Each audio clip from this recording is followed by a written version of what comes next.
Sports used to be about loyalty, tradition, and raw emotion. Cities standing behind their teams, fans passing down jerseys and memories from generation to generation. But today, that world is changing.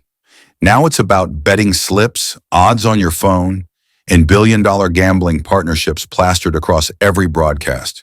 You can barely watch a game without seeing ads for DraftKings, FanDuel, or BetMGM. And some stadiums even have full casinos and betting lounges built inside them. Athletes sign deals to promote betting apps. Commentators talk about point spreads more than actual plays. The line between sports and gambling has never been thinner.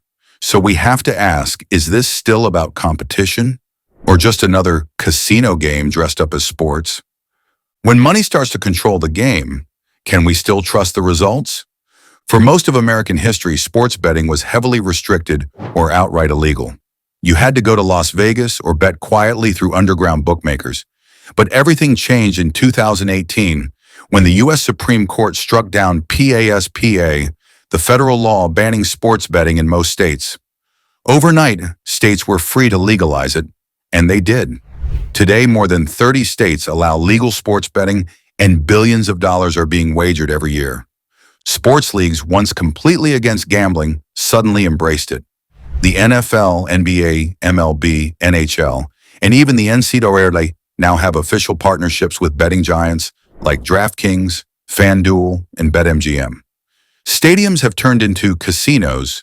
FedEx Field, Washington Commanders, and Chase Field, Arizona Diamondbacks, now include full-scale sports books where fans can place bets while watching the game live. What was once considered a major threat to sports integrity is now a business model. This industry is exploding. Analysts predict that legal sports betting will become a $180+ billion market by 2030. Teams make money, leagues make money, states make money. But with this kind of cash flowing in, is sports still just a game? Or is it becoming a financial machine where winning and losing means profit and loss? The rapid rise of sports betting didn't happen by accident. It was a perfect storm of technology, business, and desperation. First, the smartphone revolution made gambling easier than ever. You no longer need to go to a casino or find a bookie. Now, with a few taps on DraftKings, FanDuel, BetMGM, or Caesars Sportsbook, anyone can place bets from their couch, their car, or even inside the stadium. Apps offer live betting, predicting the next play, next pitch, or next point, turning every second of a game into a gambling opportunity.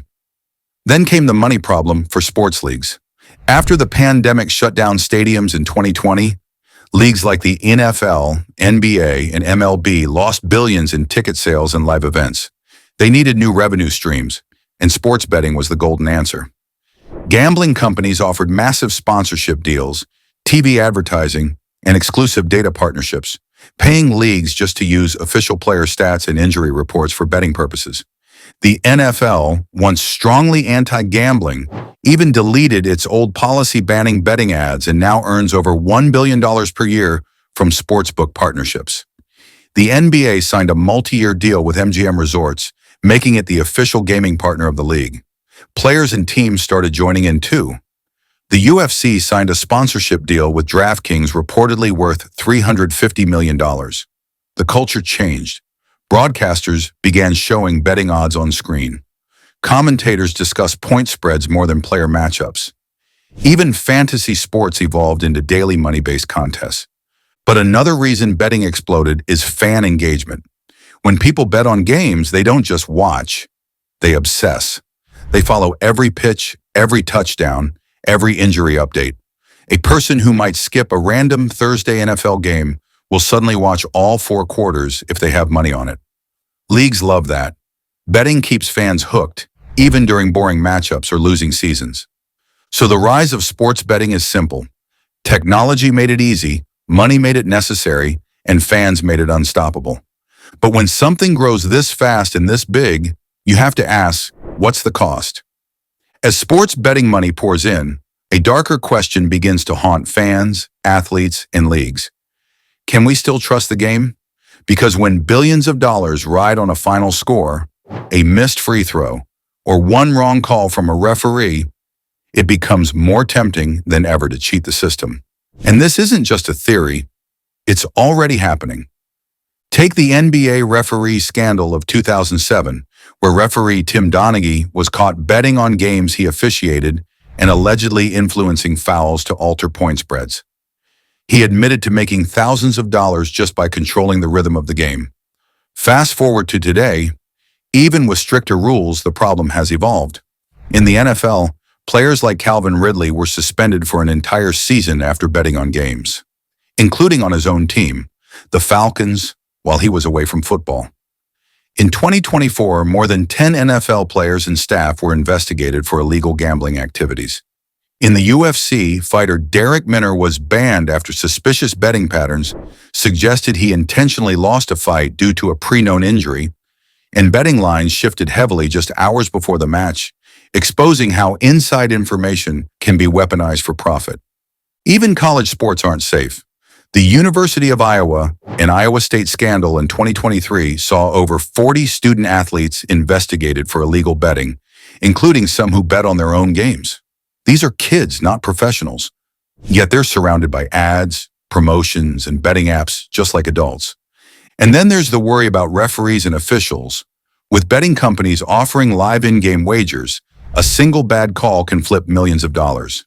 Fans now ask after every controversial penalty, was that a bad call or a bought call? Social media explodes with hashtags like #rigged, and trust in sports officials is falling fast. Even if games aren't fixed, the illusion of fairness is cracking. Players receive death threats when bets don't go fans' way. Refs are harassed online. Leagues must now monitor thousands of bets per second, looking for suspicious spikes that may signal manipulation. So yes, sports are still being played. Athletes still care. But now every goal, touchdown, and strikeout isn't just a moment of glory. It's a financial transaction. And once fans start doubting what they're watching, the very soul of sports is at risk. Sports betting isn't just about profits and promotions. It's creating real-life casualties. Experts warn that gambling addiction is rising at faster rates than drug addiction, especially among young men aged 18 to 30. Why? Because betting is no longer a trip to a smoky casino. It's an app on your phone, available 24/7, promoted by your favorite athletes, YouTubers, and celebrities. Take the story of Jake, a 22-year-old college student from New Jersey who lost his entire savings and dropped out of school due to debt from sports betting apps. He said, "I couldn't watch a game without betting on it. I didn't enjoy sports anymore. I just saw dollar signs." And it's not just fans. Athletes are suffering too.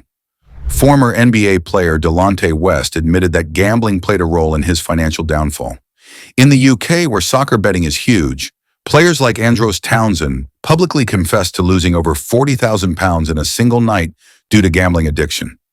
Families are breaking apart. In the US, calls to gambling addiction hotlines have increased by over 300% since sports betting became legal in 2018. There are rising reports of suicides linked to gambling losses, like the tragic case of a 19-year-old soccer fan in the UK who took his own life after accumulating massive debt from football bets. Even worse, some betting apps are being investigated for targeting minors, using bright colors, cartoon graphics, and risk-free bet bonuses to pull in young users. So yes, sports betting made billionaires, but it also destroyed lives, mental health, and families along the way. Faced with scandals, addiction, and growing public concern, how are sports leagues responding? With responsibility or with business moves? On one side, leagues are claiming to take action. The NFL has suspended multiple players for violating gambling rules. The NBA now uses integrity monitoring companies to analyze betting data and spot suspicious activity. MLB partners with sportsbooks, but also requires players to attend anti-gambling education sessions every season. However, here's the contradiction. These same leagues that ban players for gambling are making millions from gambling partnerships. The NFL signed a $1 billion deal with DraftKings, FanDuel, and Caesars. The NBA has official betting partners shown in every broadcast. Even the UFC has betting odds shown live during fights. So are they protecting the game or profiting from it? Politicians are stepping in too. States like Ohio and Massachusetts now fine betting companies for targeting minors or using misleading ads. Some countries like Italy and Spain have banned gambling advertisements during sports events entirely. Fans are divided. Some say betting adds excitement. Others believe it's turning sports into a casino where results feel bought, not earned. Leagues are walking a tightrope. They want the money, but they also want your trust. And the scary part? They might not be able to keep both. Be able to